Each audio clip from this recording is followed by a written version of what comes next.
gens qui me croisent dans la rue puis qui font « Manon, s'il vous plaît, alliez-vous, faites quelque chose, il faut battre les libéraux », ben, je suis obligé de rappeler que si ces gens-là sont pris par ce vote-là, encore cette fois-ci, c'est parce qu'il y a un mode de scrutin qui nous piège.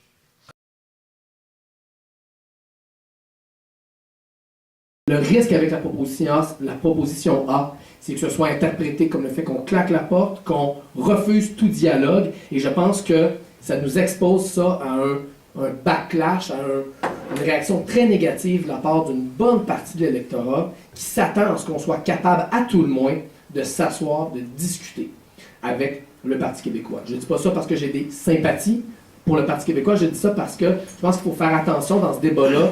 Je pense qu'il faut sortir de nos cercles militants, se mettre à l'écoute de ce que beaucoup de nos électeurs potentiels disent. Et moi, je les rencontre là, tous les jours, ces gens-là. Dans la rue, ils m'arrêtent tous les jours. Et ce qu'ils me disent, c'est on s'attend à ce que vous soyez au moins capable de discuter entre vous.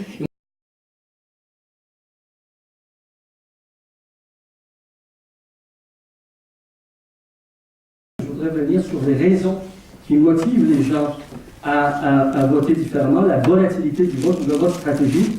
C'est que les raisons sont variées, les raisons pour voter pour un parti sont variées. Les idées du parti et des candidats, malheureusement, parmi la population en général, on ne parle pas de militants, de membres, de sympathisants. Parmi les principales raisons retenues, ce n'est pas les idées du parti et des candidats. C'est plutôt... excusez-moi, voilà. La souveraineté est un élément, parmi les éléments dits, c'est la seule qui peut être un élément qui départage, mais pour les autres électeurs, la plupart du temps, c'est la volonté de changement ou la volonté de stabilité, ou ça peut être le chef ou le type de campagne qui a été mené par ce parti-là, ou la volonté, ça c'est mentionné également, de bloquer un parti. Est-ce que j'ai encore le temps ou on revient là-dessus? On va être obligé de... Malheureusement, la grande question qui va déterminer les votes d'une majorité de l'électorat en 2018 risque plutôt d'être celle-ci. Voulons-nous nous débarrasser de ce gouvernement et qui a les meilleures chances d'y arriver? C'est ça l'équation, la grande question électorale en 2018. Si c'est cette dernière question qui l'emporte, Québec solidaire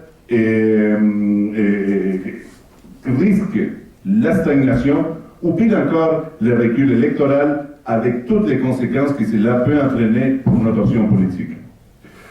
D'autre part, il ne faut pas oublier que le gouvernement actuel, le gouvernement libéral, fait mal au Québec. Il introduit des réformes structurantes pour les décennies à venir. Que ce soit en santé, dans le monde municipal, en éducation, si le gouvernement Couillard continue encore pour un autre 4 ans, nous aurons à vivre pendant longtemps avec les effets et les conséquences des réformes qu'ils sont en train d'introduire dès maintenant. Il y a donc urgence d'agir tout en permettant le développement de notre option politique. Dans ce sens-là, on pourrait dire qu'on a 3 objectifs stratégiques en tant que parti. Tout d'abord, travailler à la constitution d'un bloc social progressiste et indépendantiste coalisant de larges secteurs de la société. C'est le sens du chantier du renouveau politique. À travers cette opération, développer Québec solidaire et son influence en tant qu'expression politique privilégiée par les mouvements sociaux de ces blocs, en tant qu'expression de ces blocs sociaux progressistes et indépendantistes, et évidemment, comme troisième objectif, et faire élire un nombre substantiel de députés avec l'objectif d'être reconnu comme parti officiel à l'Assemblée nationale et éventuellement constituer la balance d'un gouvernement minoritaire. Tout cela passe nécessairement par un pacte électoral, à notre sens limité, avec les partis québécois, sous la base des principes adoptés lors de notre Conseil national de novembre dernier. Ces pactes n'impliquent pas une coalition gouvernementale, mais un pacte tactique qui vise en premier lieu et très concrètement la réforme du mode de scrutin, la fin de l'austérité par exemple, et la transition écologique. Et depuis, en terminant, ne sous-estimons pas la création d'une dynamique politique complètement différente si nous arrivons à un pacte électoral avec les PQ sur nos bases problématiques, celles des QS et celles de Québec solidaire.